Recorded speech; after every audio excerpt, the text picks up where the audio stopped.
But one thing is sure, a great change of our psychological attitude is imminent. That is certain. Why? Because we need more. We need more psychology. We need more understanding of human nature, because the only real danger that exists is man himself. He is the great danger, and we are pitifully unaware of it. We know nothing of man, far too little. His psyche should be studied, because we are the origin of all coming evil.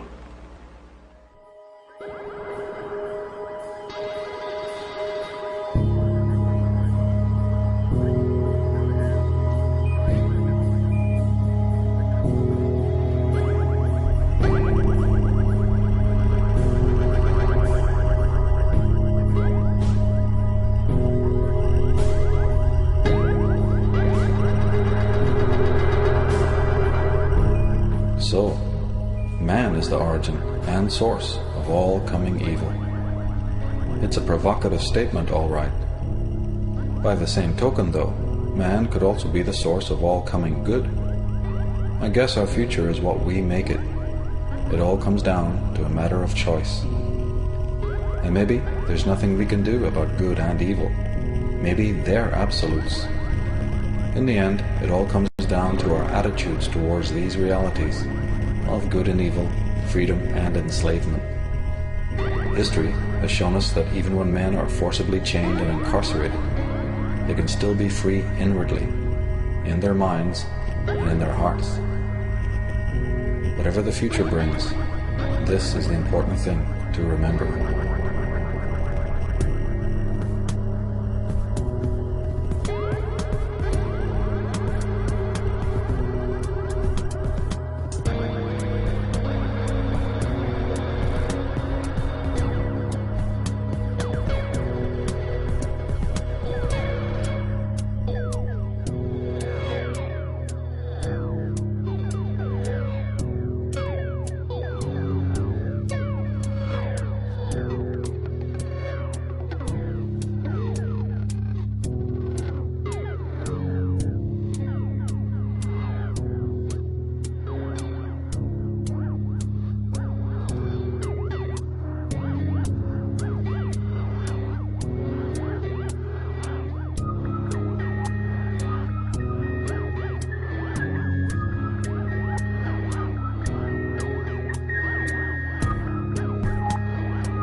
Yeah, I mean, it's very important for people to realize that what we're creating is not something that's meant to make you okay with the status quo. You know, it's not designed to make you roll over and go to sleep and say, well, okay, you know, make me feel good, you know, ruffle my feathers, you know, make me feel fuzzy and warm about what's going on. It's important to laugh. We get a lot of criticism sometimes about, well, you guys are so serious, you know, you take everything so seriously, everything's so pessimistic. First of all, it's not true. And I accept and know the importance of laughter and humor, you know, and to take everything, to take certain things seriously and other things not so seriously. But at the same time, when you're presenting this kind of information, when you're like a detective on the trail of a criminal, you know, everything's not okay. It's not fun to see mutilated bodies, you know, murdered people, you know, injustices. So when we're dealing with a specific area, you know, I'm sorry, you know, you have to call spade a spade. You know, my work is very much about that. I'm not interested in whether people are going to like it or not. I don't want people to roll over and go to sleep, which is the reaction when any kind of light is turned on somebody. You have that reaction where they're going to either strike out at the person holding the light, or they're going to, you know, cover themselves over with the sheets, crawl under the blankets, try to, you know, hide away from that. And it's ultimately, I don't want people to feel okay with injustice. I don't want people to just, which is what has happened. And this is what Big Brother kind of wants us to do, is by constantly insinuating this trauma on the television, they're dumbing us down to the point where we don't even, notice it anymore. And people have even said that certain centers of the brain, pleasure centers of the brain, are now being stimulated when people are seeing, acts of horror and terror. And you see this, it's ubiquitous. The line between fiction, fictional murder, fictional crime, is blurred with what is real. I'm okay with all forms of fiction. I think if crime or violence is shown in fiction, I'm kind of okay with that. From some of the greatest shows, greatest war pictures, or, there's all different kinds of violence. There's psychic violence, there's emotional violence, so there's all sorts of violence. But what is happening with Big Brother is that they're trying to present a lot of fictional violence to us so that we become acclimatized to it, or the more, sociological term is acculturated to it, so that we don't really think of the stuff that's happening in the physical world as being that reprehensible. This is a big danger. So what also we got to deal with is, in our work, we are not interested in presenting this information so that it makes you feel okay with the injustice. We want you to be mad as hell. I do. My big thing is to be mad as hell. Not with the anger that I refer to as the red flame of anger, which is, when your silly little ego needs are not being met and you strike out like an infant. I'm talking about the blue flame of anger, which is a very different phenomenon, and it's rooted in spirituality. It's rooted in a critical understanding of the world. The very people who keep talking to you about being pessimistic and being too critical are themselves cynical. This is what we find. You find it from the people who email us, the people who get in touch.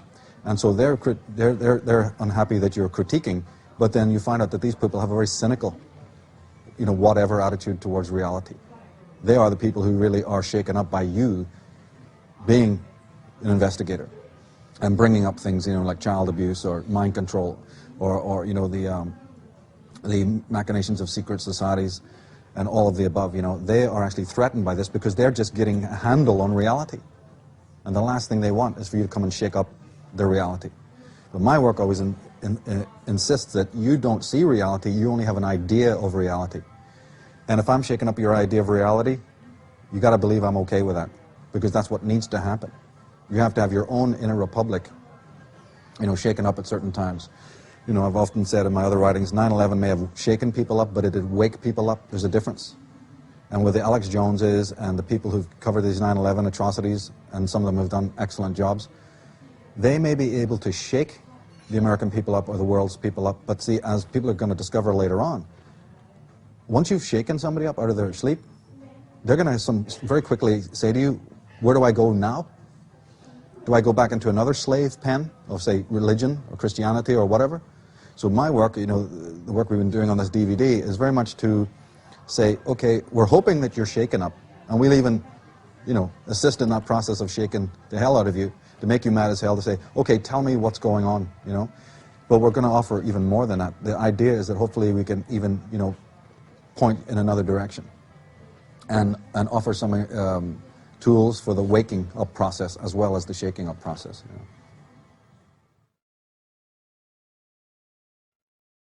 Yeah, I hope that the people who are watching this, are from both categories. There are people who are seasoned. They know a bit about this. They've done some homework. They've done some research. But I'm more, in my work for the last lot of years, especially as I've got more well-known or whatever you want to call it, from the emails and communiques I've got, 90% of them are from people who have been into the thing a couple of weeks, into this research, into this so-called alternative view. And yeah, they're novices. They're not, fully conversant with all the stuff that we are. But there's a tremendous passion and a tremendous interest and a great desire. In fact, that's the reason why they're making communication. They're getting online and asking incredible questions. And so over a couple of years, it didn't occur to me in the beginning, but in the last couple of years, I've really noticed that, this is the group that we need to be aware of. Not so much the seasoned, what I would call the choir. Because you see, the choir tends to also become quite arrogant. I sense this in the communiques, I sense this in emails, I sense this in the feedback. That, and again, as I said, I didn't see it originally. It's taken a bit of time. But with people who think they know about this, or they've bought a few books, or they've checked out a few, things, online or whatever, or there tends to be, and this is probably the case with all knowledge, even academic knowledge, there tends to be a bit of arrogance, a bit of know-it-all, a bit of, butting heads, and a lot of meaningless, sort of repartee over minutiae. And what's lacking there is the passion. With the newcomers, and remember, when I say newcomer, I don't mean just the newcomers of this month, this year. In the countdown to 2012 and beyond, you're going to have every year, possibly in hundreds of thousands of people who are absolutely new to this.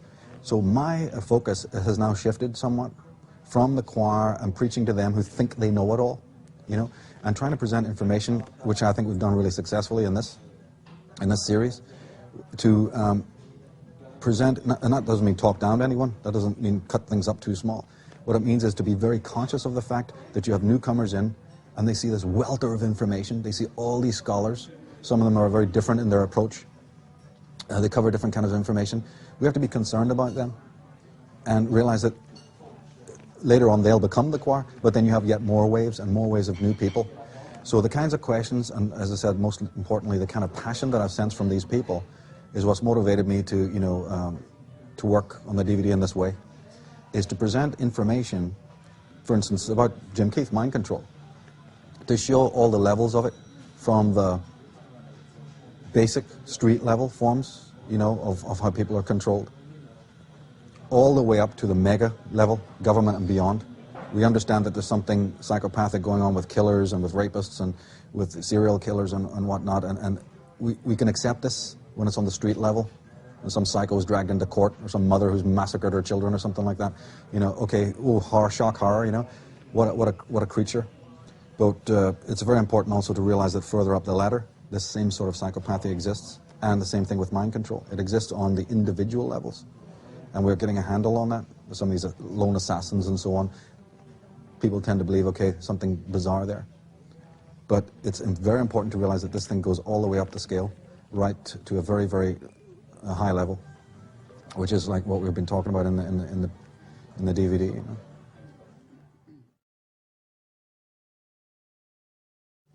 I think one of the most important keys, one of the most important themes for people to get who are watching this, even if they don't, follow all the different scholars that we've been presenting, if they don't, carry on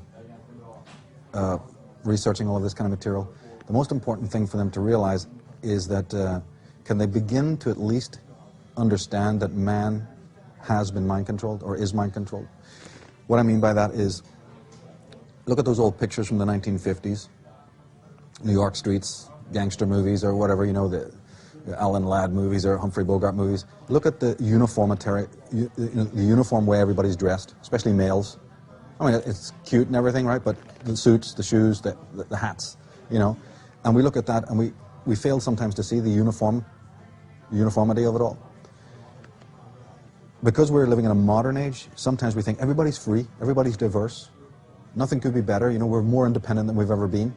But see, my point of view is are we really, or is that just an illusion? What about thinking? Yeah, you may be dressed differently, you may have more fashions out there, you may have the illusion of diversity, but when it comes to really attitudinal, really, especially when it's psychological, this is what the series is going to focus on and looks into with a great detail, is see when it comes to some of the psychological mindsets, psychological urges, psychological drives, such as submission, perhaps,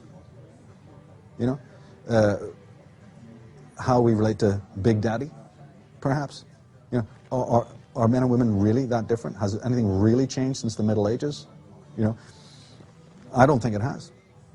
What has happened is that the inauthentic life has become more decorated. Right? We've got more perks, we've got more fashions, we've got more isms and ologies, and we've got more escapes than ever before. But man psychologically is identical to the man he was maybe even 1,000 years ago in these fundamental attitudes. So then there's advocates of the fact that television programs, is the brain being programmed? And I say absolutely. I'm not against television, by the way, I must say that, because it's not the oracle, it's who's using it and what for. This is a thing I insist over again and again. How much we've learned about the world from television, from movies and from films and documentaries, there's nothing wrong with it. It's the hands that who's using it, who's manipulating those oracles. But you see, I'm very interested in this it's very important for us to realize that in my work, I don't point fingers only at some them out there on the other side of the hill, some sort of, white brotherhood, Illuminati, aliens, for instance, this kind of caper, I talk about them, but I'm much more interested in what it is in human beings that allows them to be open to this kind of slavery, for want of a word. Why do people submit to this? What's going on with that? And also then how Big Brother co-opts man's need to lean, right, and to use the handrails. It's twofold, right? The slave, see, the master and the slave has a relationship. This is what is forgotten. Both are dependent on one another. The dependency is caused, or the slave wants to be dependent, because in order to face the anxiety, he'd rather face the anxiety of living under a pretty punitive, tyrannical master than face the anxiety of selfhood and face the anxiety that arises from finding on the true Siddhartha road of light. He's tried it. Most human beings try this. They dabble. It's too awful. Selfhood is a weight. It's a great thing to discover your own, selfhood. So mankind tends to not want to do that. He loses his center. He loses his sovereignty, and he becomes a leaner. He leans. We're all leaning on one another. This is the old handrails thing again. You're using the handrails. Okay, then Big Brother comes in and goes, oh, now that we know that the man is weak, he has no spine, he's leaning, we'll provide more things for him to lean on.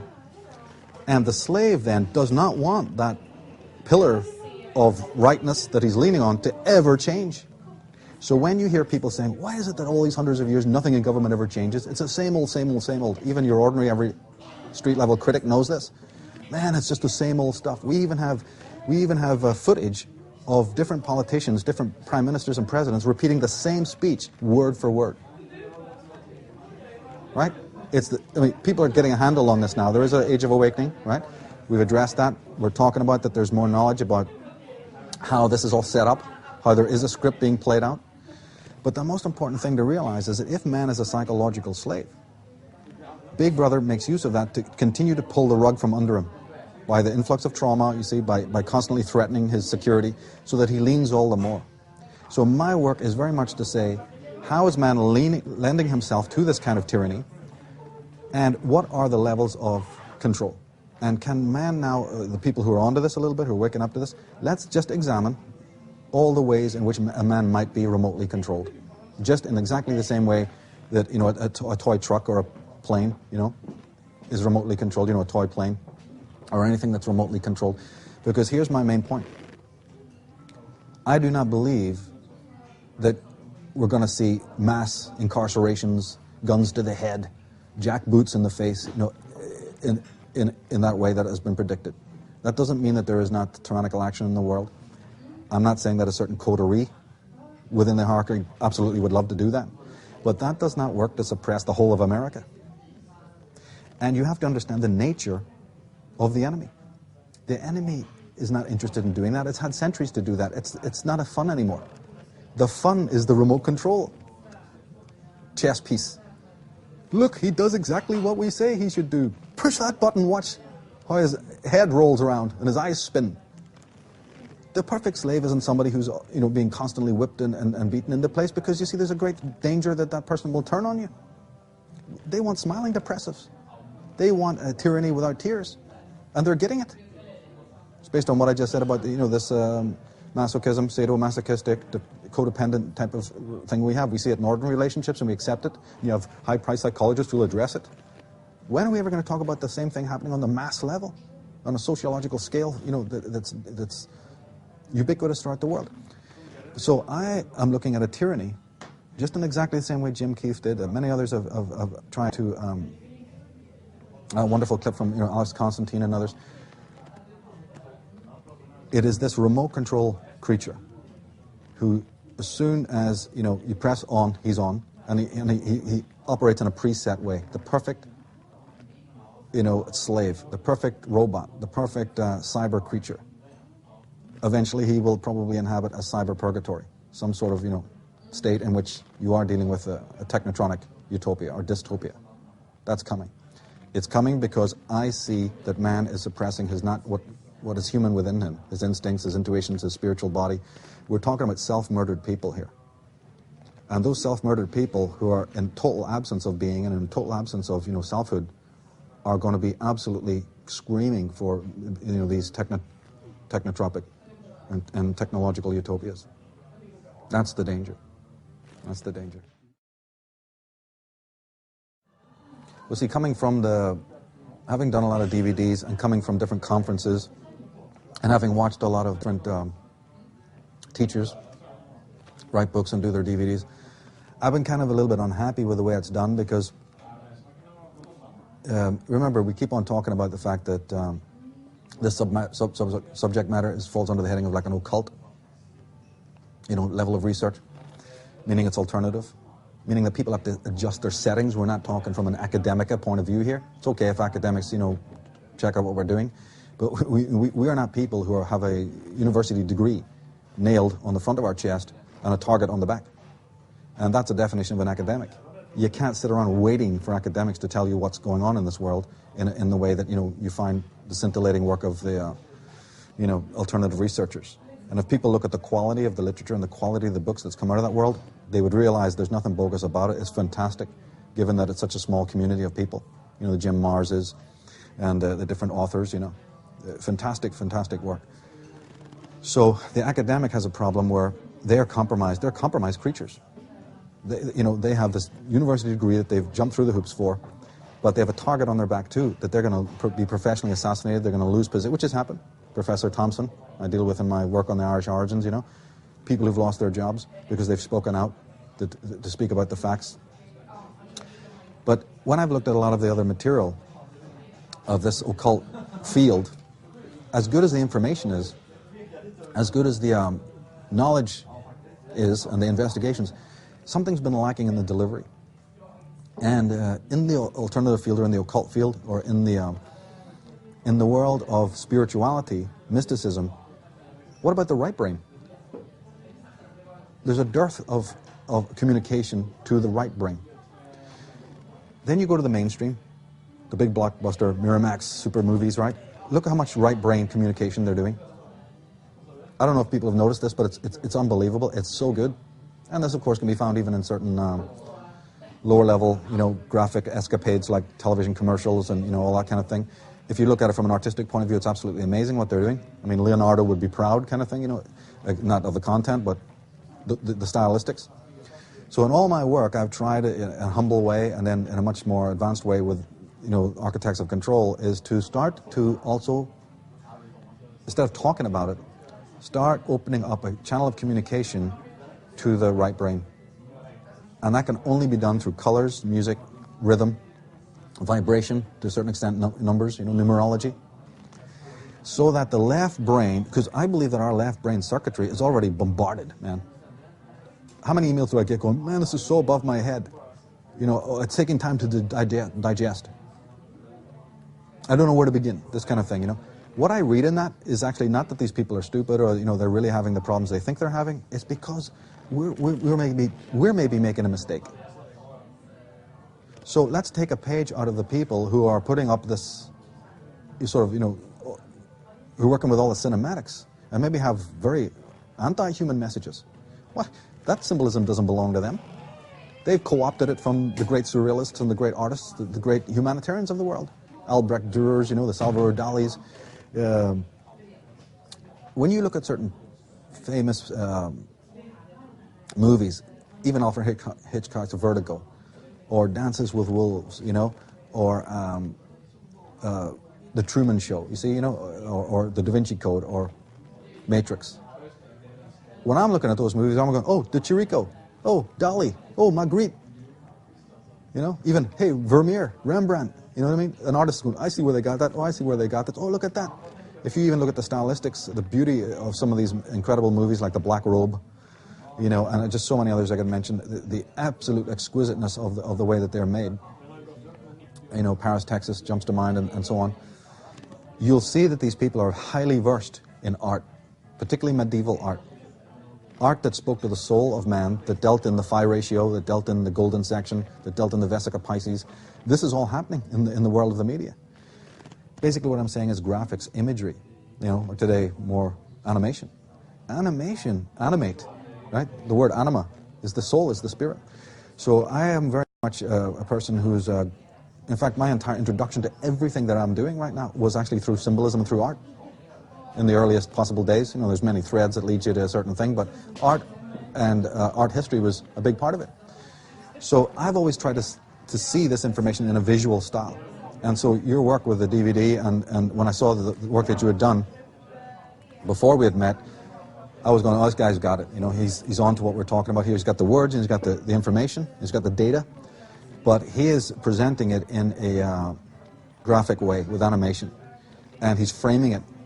And this speaks to me loudly because there's a whole part of our mind, you see, that can dig what this is all about. And also I want this to be the way of the future because I'm interested in other people who've got these technical skills. I want other kids and other people who've got animations. You know, I'm bumping into them all the time since we've done the DVD going, hey, we love that. You know, and I'm an animator. Great. We got to use these tools that are now being provided for us to, you know, come to this information in a right brain way as well as a left brain way. I mean, there's so much you could say on this, but it's absolutely fundamental, and that's why I believe in this particular documentary film style, because bringing the imagery and the numerology and the rhythms and the music, you know, to bear is the spiritual way of delivering this. Otherwise, you know, it's a different animal when you're just dealing with the words and the information. It's not as good, it's not as hot, in my opinion. We see, again, the trouble is that when you're making anything that's in the media, like a DVD or a film, so much of that is packaged under the heading of entertainment. And we have a Google, MySpace, you know, sort of YouTube generation now, in which people just surf all sorts of material out there. And that's great, I'm all for it. But there is a bit of a danger that people start thinking that, you know, entertain me. Give me more facts. My work is not about, you know, continually entertaining you. It's about presenting teachers to you, great thinkers, people who sacrificed, people who lost, people who were jailed, you know, thinkers, teachers of the past, so that you get up and you go and research those people on the internet, you know, and in books form. You know, you check out these incredible souls of light. These are the shining ones who cared about you and your spiritual development, even when you didn't know anything about it. We're novices. We stand on the shoulders of giants. But, so even though, you know, we want to, I'm not ruling out entertainment, but this is about facts. This is about information. This is about seeing the world in a new way. And it's very important that you're not just, you know, going to the movies, where's my popcorn? You know,